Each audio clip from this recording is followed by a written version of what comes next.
மற்றொரு நன்மை செய்தியை பார்த்து வருகிறோம். 9 மாதங்களுக்கு பின் பூமிக்கு திரும்பிய சுனிதா வில்லியம்ஸ் வில்மோர் மிக ஆரோக்கியமாக உள்ளனர் என நாசா அறிவித்துள்ளது. இது தொடர்பான விவரங்களுடன் செய்தியாளர் முகிலன் இணைந்திருக்கிறார். முகிலன், நாசா என்ன தெரிவிச்சிருக்காங்க? மிக முக்கியமாக அவர்களது உடல்நிலை தொடர்பாக தற்போது நாசா ஒரு தகவலை வெளியிட்டிருக்கிறது.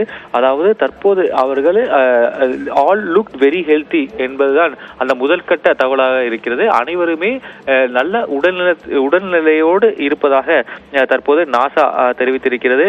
அதே போல அவர்கள் அந்த ரிக்கவரி ஃபேஸ், அதாவது சுமார் 9 மாத காலம் அந்த விண்வெளி ஆராய்ச்சி நிலையத்தில் இருந்து தற்போது பூமிக்கு திரும்பி இருக்கிறவர்கள் அவர்கள் அந்த ரீஅடாப்டேஷன், அந்த ரிகவரி ஃபேஸ் என்பது தற்போது தொடங்கி இருப்பதாகவும் தற்போது நாசா தெரிவித்திருக்கிறது.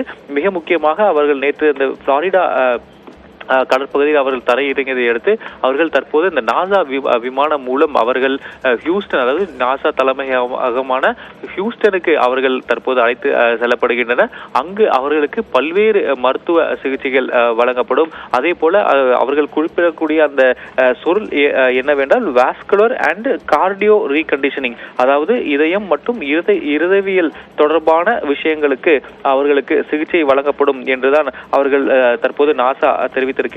வழக்கமாக 6 மாதத்திற்கு ஒரு முறை, அதாவது சர்வதேச விண்வெளி நிலையத்தில் இருக்கக்கூடிய வீரர்கள் பூமிக்கு அழைக்கப்படுவார்கள். ஆனால் இவர்கள் சுமார் 9 மாத காலம் அங்கு தங்கியிருந்ததால் அவர்களுக்கு கூடுதலான அந்த மருத்துவ கண்காணிப்பு இருக்கும் என்றும் நாசா தெரிவித்திருக்கிறது. இவர்களுக்கு, அதாவது தற்போது இந்த தரையிறங்கக்கூடிய சுனிதா வில்லியம்ஸ், புச் வில்மோர் மற்றும் அவர்கள் ஆகியோருக்கு அந்த தீவிர மருத்துவ பரிசோதனை மற்றும் கண்காணிப்பு முடிந்த உடனே அவர்கள் அவர்கள் குடும்பத்தினரை சந்திப்பதற்கான அனுமதிக்கப்படுவார்கள். அதுவரை நாசாவின் தலைமையகமான ஹியூஸ்டனில் அவர்களுக்கு தேவையான மருத்துவ சிகிச்சைகள் வழங்கப்படும். அதே போல ரீஅடாப்டிங் மற்றும் ரிகவரி ஃபேஸில் தற்போது அவர்கள் இருப்பதாக நாசா தெரிவித்திருக்கிறது. அவர்கள் நல்ல உடல்நிலையிலும் இருப்பதாக நாசா தற்போது தகவல் வெளியிட்டிருக்கிறது.